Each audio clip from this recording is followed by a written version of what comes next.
Assalamualaikum warahmatullahi wabarakatuh. Bismillahirrahmanirrahim. Alhamdulillahirabbil alamin. Wa bihi nasta'inu ala umuri dunya waddin. Wassalatu wassalamu ala sayyidil anbiya wal mursalin Muhammadin wa ala alihi wa sahbihi wa man tabi'ahum bi ihsanin ila yaumiddin, amma ba'd. Ma'asyiral muslimin wal muslimat rahimakumullah. Kita wajib bersyukur kepada Allah, di mana Allah telah memberikan kesempatan kepada kita. Kita dipertemukan oleh Allah dengan Ramadan 1444 Hijriah. Mudah-mudahan kita bisa mengisi Ramadan ini dengan hal-hal yang diridhoi oleh Allah Subhanahu wa ta'ala. Allah menyamarkan beberapa perkara dari beberapa perkara. Akhfallahu umuran min umurin. Banyak hal yang dirahasiakan oleh Allah. Di antaranya adalah ridhonya Allah pada segala apa yang diperintahkan Allah, apakah yang sifatnya wajib atau sunnah. Oleh karena itu, kalau kita mau melakukan kebaikan-kebaikan, apakah yang sunnah atau yang wajib, maka niati mudah-mudahan mendapatkan ridho dari Allah Subhanahu wa ta'ala. Ridho itu tidak tentu. Kemudian dibersamakan dengan amal ibadah yang sifatnya berat, seperti ibadah haji. Kadang-kadang ridho Allah itu dibersamakan Allah dengan hal yang menurut kebanyakan orang adalah hal yang sepele. Satu contoh, ada riwayat setelah Imam Al-Ghazali meninggal dunia, maka ada orang yang alim. Beliau bertemu dalam mimpi dengan Imam Al-Ghazali. Dan dia bertanya kepada Imam Al-Ghazali, "Ya Imam Al-Ghazali, kamu diperlakukan seperti apa oleh Allah Subhanahu wa ta'ala?" Imam Al-Ghazali kemudian memberikan satu arahan, atau beliau bercerita, "Aku lebih enak hidup saat ini daripada dulu aku waktu di dunia." Loh, kenapa kamu bisa begitu? Apa karena kitabmu banyak? Karena kamu adalah imamnya orang-orang sufi? Ternyata Imam Al-Ghazali, bukan itu semua. Yang menjadikan aku kepena adalah suatu saat saya ini nulis kitab. Loh, di pucuk daripada mata pena saya itu ada genangan tinta. Saat itu ada lalat, yang kemudian lalat itu menghampiri dan dia merasa haus sehingga dia minum dari tinta. Aku melihat hal itu, aku biarkan saja. Ini pun makhluk Allah yang butuh dirahmati. Sehingga Imam Al-Ghazali waktu itu tidak menggerakkan tintanya sama sekali, karena ada lalat yang haus pingin untuk menghisap tintanya. Nah, dari itulah timbul yang namanya ridho Allah Subhanahu wa ta'ala.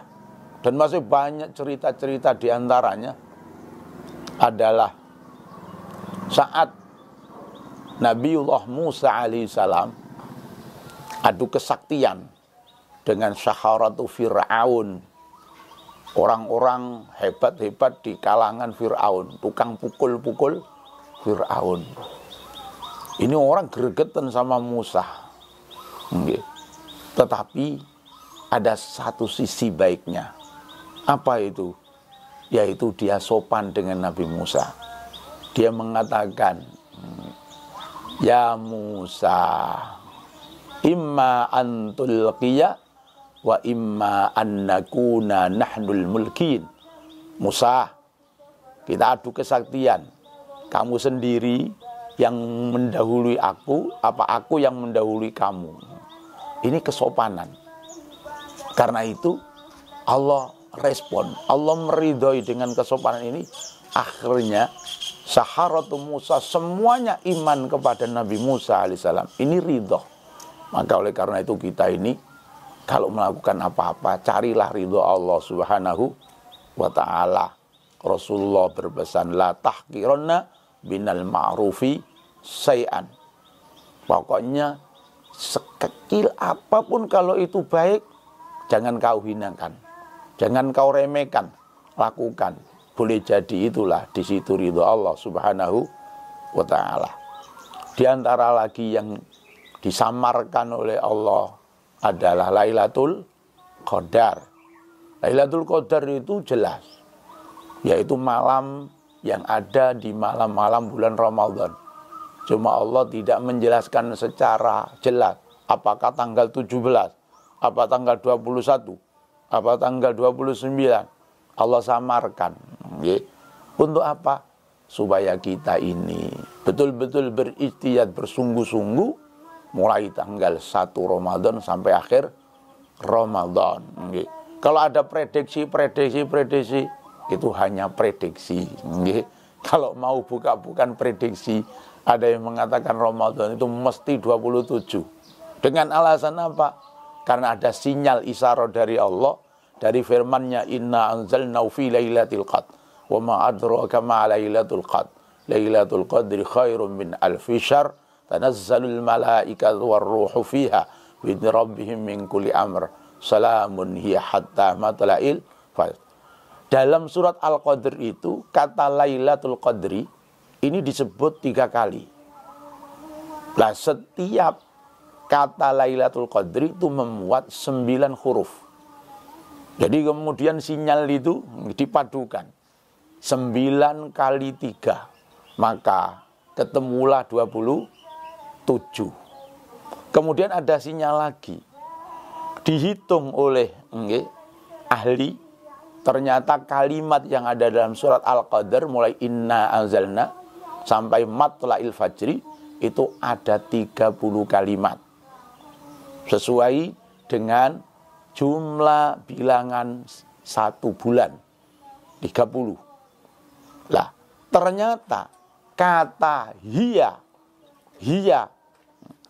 yang di akhir daripada surat Al-Qadr itu yang artinya Lailatul Qadri, itu urutan nomor 27. Maka lengkaplah.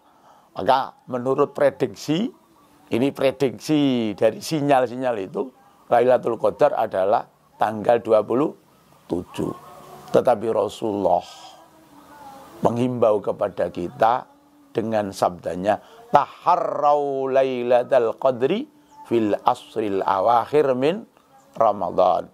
Cari betul, cari Lailatul Qadar itu di akhir 10 akhir dari bulan Ramadan.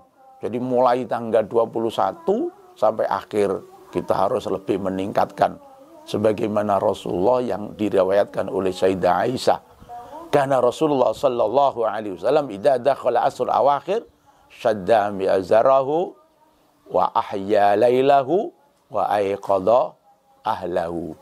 Rasulullah itu jika sudah masuk tanggal 21 Ramadan, maka beliau dalam bahasa itu bebetane dicengketi. Artinya Rasulullah bersungguh-sungguh dalam melakukan ihya'ul lail, menghidupkan malam. Istilahnya yang Jawa ngoten, piyambake pamit dateng bojone, sepurane aku gak iso ngilir, aku tak iktikaf ning masjid. Maka wa ahya lailahu, Rasulullah menghidupkan semalam suntup mulai tanggal 21 itu bersungguh-sungguh tadarrus sama malaikat Jibril. Kemudian wa aiqadha ahlahu, tetapi istrinya tetap menjelang subuh supaya ikut-ikut, maka dia bangunkan para istri-istrinya untuk ikut-ikut. Lah, sekarang kalau kita menemukan Lailatul Qadar, apa yang harus kita baca? Rasulullah pun menyampaikan hal itu saat ditanya oleh Sayyidah Aisyah, bacalah Aisyah Allahumma innaka afun karim tuhibbul afa fa'fu anna. Mudah-mudahan kita mendapatkan Lailatul Qadar yang nilainya khairun min alfi syahrin. Bahwa ibadah yang dilakukan di dalam Lailatul Qadar nilainya lebih baik daripada ibadah yang dilakukan di luar Lailatul Qadar, dengan perbandingan 1 dibanding dengan 1000 bulan. Hadanallahu wa iyyakum ajma'in. Assalamualaikum warahmatullahi wabarakatuh.